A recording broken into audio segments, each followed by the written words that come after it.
Isang pinagpalang araw, pinagpalang buhay sa bawat isa. Kumusta po kayo, mga kapatid, sa iba't ibang panig ng kapuluan, sa ating bansang Pilipinas, at sa nariyan po sa inyong mga tahanan sa iba't ibang bansa. Isang pangkalahatang shout out po sa inyong lahat dyan. Magandang gabi, magandang umaga, magandang tanghali, anumang oras kayo nanonood. Maging sa replay man kayo nakapanood, mga kaibigan, mga ka-GC, kumusta kayo? Welcome sa atin pong programang Divine Connection, na kung saan ay lagi po nating sinasabi na tayo po ay nakakonect lamang sa Diyos sa pamamagitan ng ating Panginoong Hesus. Sapagkat sa biyaya lamang tayo naligtas sa pamamagitan ng ating pananampalataya. Ito po ay hindi sa pamamagitan ng ating mga gawa upang ang sino man ay hindi magmalaki sa Diyos. Praise God. Ayan, at habang nandyan kayo, nandito naman ako, ay sa ating pagpapatuloy, ay tayo po ay mag-worship muna. Tayo po ay umawit ng mga awiting makalangit sa pamamagitan po ng ating mga worship team sa atin pong JTBCF Center. Pakinggan po natin at tayo po ay sumabay sa pagpupuring ito. Praise God, praise God. I cast my mind to Calvary, where Jesus bled and died for me. I see His wounds, His hands, His feet, my Savior on that cursed tree.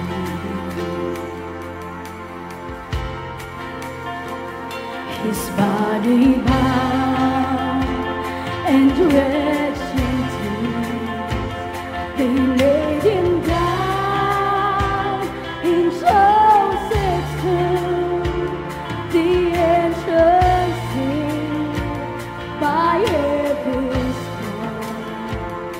His eyes lit, and all alone. Now let us all raise our voices. Oh, praise God.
Alright, salamat mga kapatid sa gandang awit na yan para sa Panginoon. At tayo po ay magpapatuloy. Tumunghay po tayo ng ilang purong salita ng Panginoon na ating pagninilay-nilayan. Ayan. At hayaan po natin ang Holy Spirit ang siyang mangusap sa bawat isa. Alam nyo, kung saan man naririnig natin, napapag-aralan ng salita ng Diyos, ito po ay nagbibigay ng kalakasan sa ating spiritual na buhay at tayo po ay napapalakas upang magamit po natin sa ating pang-araw-araw ding buhay at sa mga ating pananaw kung anong ating magiging gabay natin ito sa ating buhay. Luke 12, beginning verse 15, sinabi ng Panginoong Hesus sa kanilang lahat, mag-ingat kayo sa lahat ng uri ng kasakiman sapagkat ang buhay ng tao ay wala sa dami ng kanyang kayamanan at ari-arian. Pagkatapos ay sinalaysay ng Panginoong Hesus ang isang talinhaga, isang mayaman ang umani ng sagana sa kanyang bukirin. Kaya't nasabi niya sa sarili, anong gagawin ko ngayon? Wala na akong paglagyan ng aking mga ani. Alam ko na, ipapagiba ko ang aking mga kamalig at lalagyan.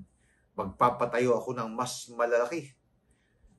Doon ko ilalagay aking ani at ibang ari-arian.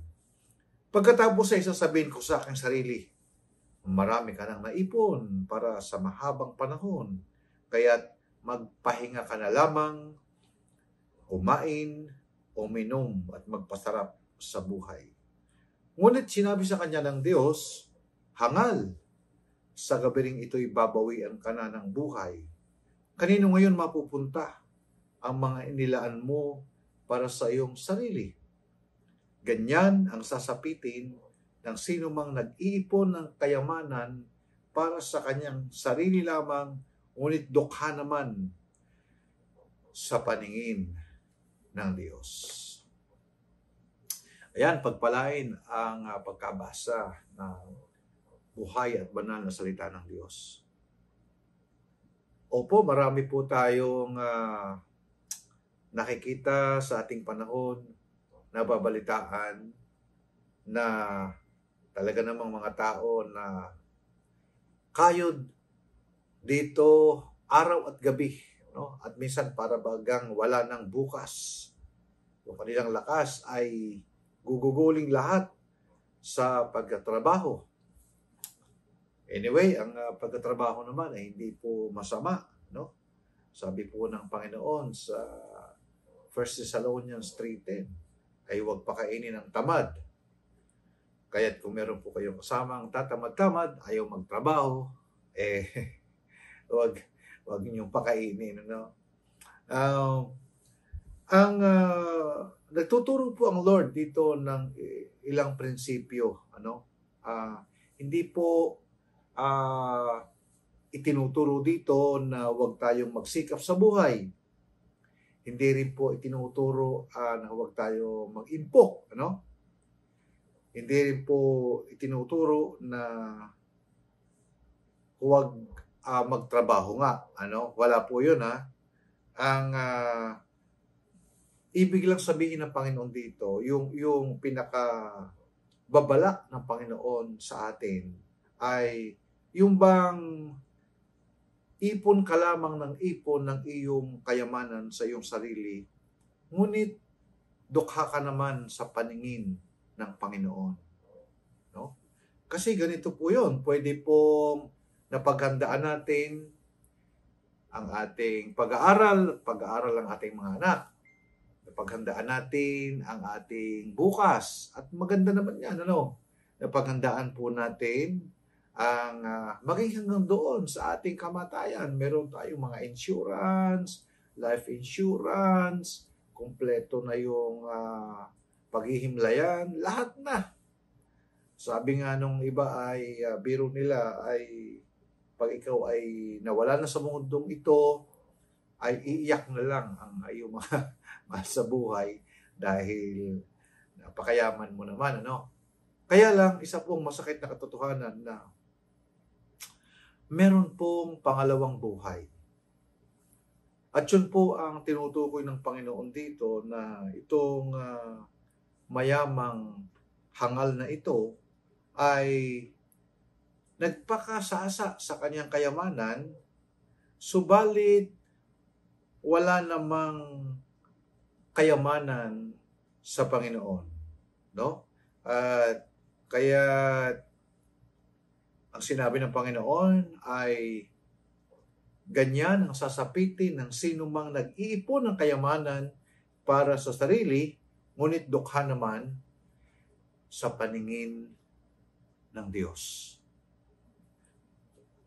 Pastor, ano bang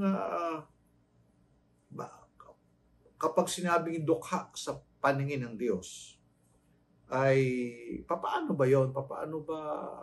Kasi, di ba, pag sinabing dukha dito sa lupa, yung bang halos walang makain, at walang maidamit, walang iinumin, walang tahanan, at napakahirap ng buhay. Ang tawag po dyan ay dukha.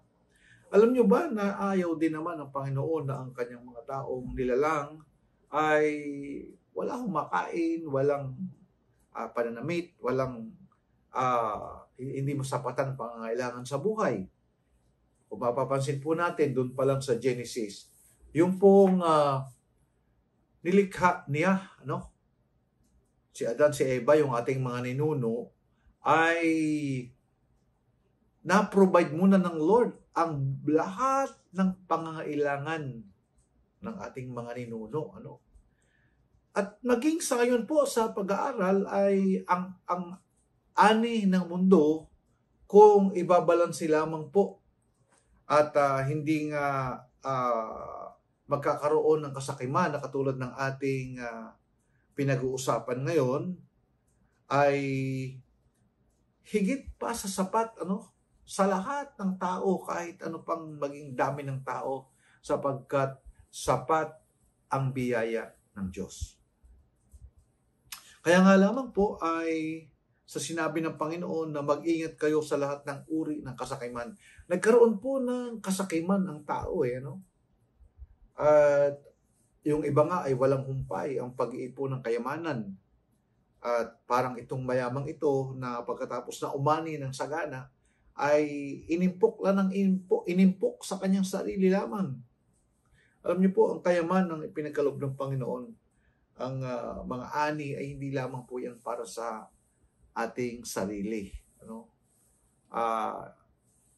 Yan po ay nais gamitin din ng Panginoon para po sa ating kapwa, para sa iba, no? At kagaya nga na sinabi ko, hindi naman masama tayo ay mag-impok, ano? At maglaan para sa ating mga anak, para sa ating sarili. Subalit yung pong dumating na sa punto na gusto mo sa iyo ng lahat at ikaw ay nagkakaroon na ng kasakiman, ano, yung tinatawag na greediness, ano? Isa po yan sa pinakamalalang problema ng ating lipunang ginagalawan, yung greediness, no? Kasakiman. At kaya nga po ito ay kapag sinabing kasakiman, biglang masa sa isip natin yung corruption. Hindi ho maiwasang mapag-usapan yung nagaganap na korupsyon dito sa ating bansang Pilipinas. At yung isang araw nga ay yung mga balita na sa tindi ng mga binabaha dyan sa lugar ng Pampanga, Bulacan, kung saan-saang lugar na mga nababaha. Pagkatapos malalaman natin na ang budget pala ng DPWH dyan sa baha ay yung sa flood control program ng gobyerno ay 1 bilyon, ano? Isang araw. Naku po, saan ho yan napupunta, no? Hindi kaya baka kaya, ano, Wala ho tayong sinasabing tuwiran, pero dahil nga po sa tayo naman ay hindi lang nga ngayon ipinanganak, kundi alam natin na naging talamak ang korupsyon sa Pilipinas mula sa taas bababa. At yan po'y bunga ng kasakiman na ang root cause ay kasalanan, no? Na dahil po sa kasalanan ng tao ay nakahiwalay sa Diyos, ay naging dukha sa paningin ng Diyos, ano? At para tayo ay maging mayaman sa ating Panginoon, ay ang sabi po ng Panginoon in Matthew 6:33 ay unahin natin ang hanapin ng kaharian ng Panginoon. Seek first the kingdom of God in all His righteousness, and all these things shall be added unto you as well. Kinakailangan po na tayo po na naging dukha sa Panginoon, no? Ay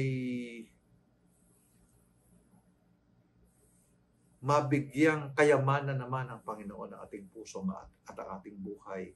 Sa papanong paraan, sa pamamagitan po ng ating Panginoong Hesus na bagamat siya ay mayaman, siya po ay naging mahirap upang tayo po ay maging mayaman sa Panginoon. Actually, ang una pong kayamanang tinutukoy ng Bible na totoong kayamanan ay ang kayamanan sa Panginoon.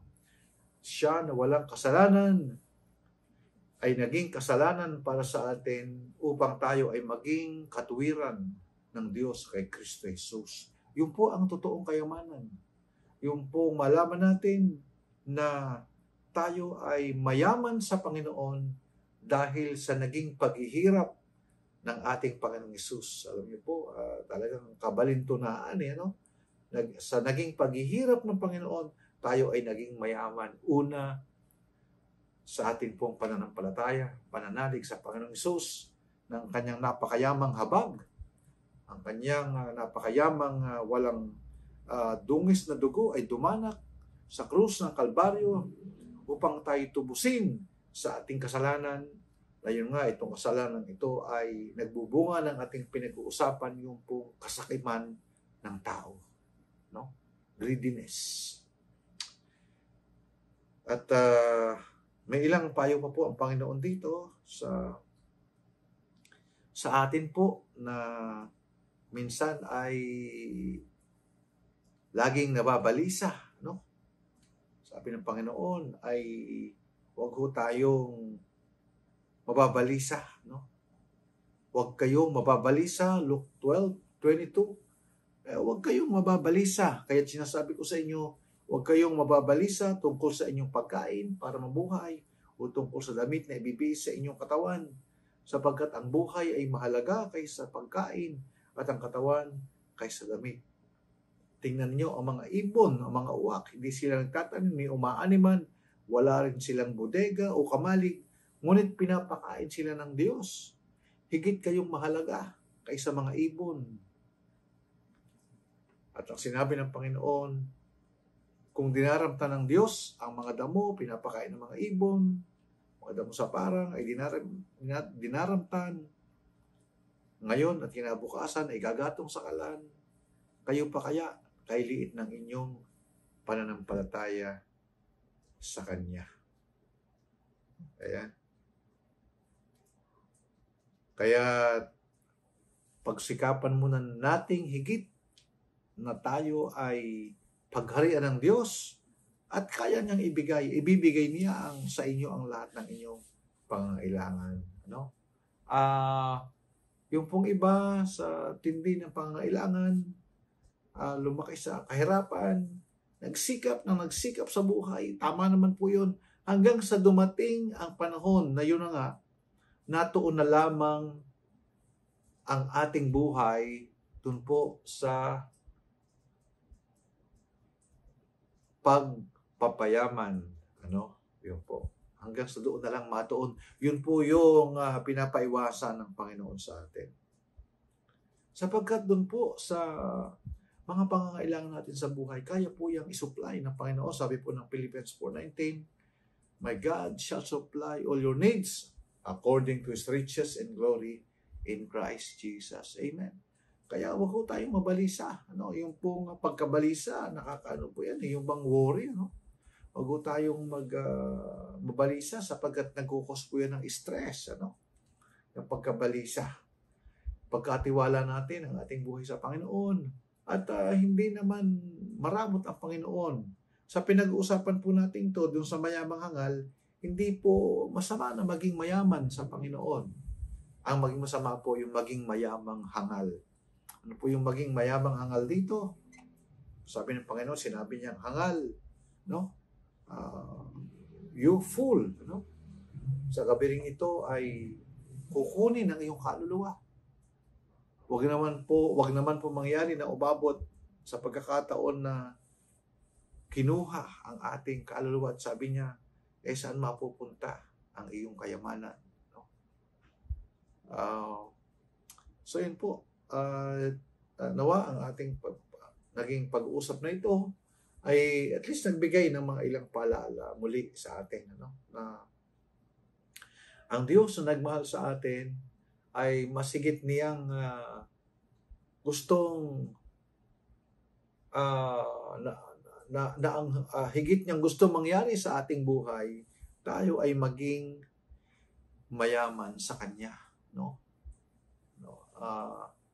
Maging mayaman tayo ang ating spiritual na kalagayan. At kapag nagkaganon, magtutuloy-tuloy ang ating kayamanan kasi ang langit ay nabayan, ay napakayaman. At doon niya tayo dadalhin sa darating na mga panahon, ano? At lalo na kung dumating ang Panginoon sa mga alapaap ng langit, sa napakalapit ng panahon na mangyayari sa ating kapanahunan, no? Ay dapat nakahanda tayo sa pagbalik ng ating Panginoon at tayo ay masumpungan na hindi dukha sa Diyos, ano? Mas maganda po na okay kung ang Diyos ay mapagbiyaya, siya na nagbibigay warning, nagbababala sa kasakiman, ay nagsabi rin na ang Panginoon, kung tayo po'y nasa Kanya, ay idaragdag niya ang lahat ng ating pangailangan. At ang sabi ng Deuteronomy 8:18, even He will give us the ability to get wealth. Ano? Kung kinakailangan, kaya nating hawakan ang ilang kayamanan, basta ang nasa ating puso at nasa ating buhay, mayaman tayo sa Panginoon, nakilala natin ang Panginoon, connected tayo sa Panginoon, tinanggap natin siya bilang Panginoon, tagapagligtas ng ating buhay, at dahil diyan ay nagiging maganda ang ating buhay. Kung dati tayo ay alipin ng kasalanan at namunga ang kasalanan sa ating buhay, ng mga bisyo ng sanlibutan ito, ng mga immoralidad, subalit dahil tayo ay unti-unti nagiging mayaman sa Panginoon, sa pagkakilala sa Panginoong Hesus, ayun po, yun ang tunay na kayamanan, yung tayo napapalaya sa kasalanan ng Panginoon, at tayo po ay tiyak na mayroong buhay na walang hanggan, at makakasama natin siya magpakailan-kailan naman. Iyon po ang tunay na kayamanan na gustong mangyari ng Diyos sa bawat isa sa atin sa pamamagitan lamang ng ating pag-connect ng ating buhay sa ating Panginoong Hesus lamang. Muli, sinabi niya, ako ang daan, ang katotohanan, at ang buhay. Walang makaparoroon sa Ama sa langit kung hindi sa pamamagitan ko lamang. Amen? Sabi ng Panginoong Hesus. At kung magkaganon, kung ang ating buhay ay lubusan nating naisuko sa ating Panginoong Hesus, sinasabi ko po sa inyo, isa na ho tayo sa pinakamatagumpay at pinakamayamang tao sa daigdig. Maaring simple lang ang ating buhay sa paningin ng tao. May sapat na pagkain sa mesa, nakakapag-aral naman, at sapat na simpleng payak na kabuhayan, at ang tingin ng iba ay tayo ay dukhan-dukha sa buhay na ito. Subalit kung ang ating Panginoong Hesus naman ay totoong nasa ating buhay, isa ho tayo sa pinakamayaman sa daigdig na ito. Kung ikaw naman ay isa sa pinakamayaman sa daigdig na ito, kasing yaman ka man ni Elon Musk, ni Bill Gates, Sultan Burki ng Brunei. Subalit, kung wala ang Panginoong Hesus na totoo sa iyong buhay, isa ka sa pinakadukha sa ibabaw ng lupang ito. No? Bagamat napakayaman mo dito, ang tingin ng Panginoon, isa ka sa dukha sapagkat hindi ka magmamana ng buhay na walang hanggan. Ang iyong mamanahin ay kapahamakan. Tayo po ang mamimili. It's our decision na maging mayaman lamang sa daigdig na ito, dukha sa Panginoon. Or, pipiliin natin ang Panginoon, tayo maging mayaman sa Panginoon. At, posible pa na pagkatiwalaan pa rin tayo ng kayamanang panlupa. Tayo po'y manalangin sa mga nais pong maging mayaman sa Panginoon. Una, isuko ang ating buhay sa Panginoon. Tayo pong lahat ay naging dukha sa Panginoon dahil sa kasalanan. Subalit, ngayon na lamang ang pag-ibig ng Diyos sa makasalanang sanlibutan. Ibinigay niya ang kanyang bugtong na anak upang ang sino man sa kanya sumampalataya, hindi na mapahamak kundi magkaroon ng buhay na walang hanggan. Pwede po kayong sumaway sa isang maikling panalangin. Ariin niyo pong galing sa inyong buong puso ang inyong gagawin. Sabihin niyo po, Panginoong Diyos, narito po ang aking buhay. Isa po akong makasalanan, dukha sa iyong paningin. Subalit ngayong oras na ito, isinusuko ko sa iyo ng lubusan ang aking buhay. Salamat sa iyong kamatayan sa krus ng Kalbaryo. Salamat sa pagtigis ng iyong banal na dugo at sa paglilinis mo na aking kasalanan. Aking ipinapahayag na yung oras na ito ng buong puso, ikaw, Panginoong Hesus, ang aking Panginoon na tinatanggap, tagapagligtas, Diyos, Hari ng aking buhay. Salamat po, Panginoon, sa buhay na walang hanggan sa karapatan na maging anak ng Diyos. Amen. Amen. Ako na lamang po ang mananalangin sa inyo, at kung kayo po'y lubusang tumanggap sa Panginoon, ay mag-comment lamang po kayo sa ibaba at meron pong masasagot, mababasa natin po yan minsan. At kung nais niyo po ng patuloy pa pag-aaral sa salita ng Panginoon, ay kumonsulta lamang po kayo sa amin at sa mga nag-i-invite sa inyo. Ako na po mananalangin sa inyo. Lord, salamat po sa bawat isa. Ayon sa iyong salita, John 1:12, ang sino man tumanggap sa iyo, Panginoong Hesus, ay binibigyan mo ng karapatan na maging anak ng Diyos. At mula ngayon, sila po ay mayaman sa iyo. Dahil, Panginoong Hesus, ikaw na napakayaman, ay sumasa kanila. Naging connected sila sa iyo. Lord, purihin ka, at maging kung may mga sakit karamdaman, sinasaway ko ito, ikaw ay gumaling sa pangalan ng Panginoong Hesus. Ikaw ay gumaling sa pangalan ng Panginoong Hesus. Magaling ka na sa pangalan ng Panginoong Hesus. Pasalamatan mo, Panginoong Hesus, sa iyong kagalingan. Maging ang problema mo, binigyan na ng Diyos, anumang problema yan, ng kasagutan, ng kalutasan. Salamat, Panginoon, sa buhay ng aking nakasama, mga kapatiran at mga iba't ibang nakasama sa iba't ibang lugar. Sa iyong papulit parangal, Panginoon, bless them, Jesus Christ. Amen. See you sa mga susunod. We love you with the love of the Lord. You're forever blessed.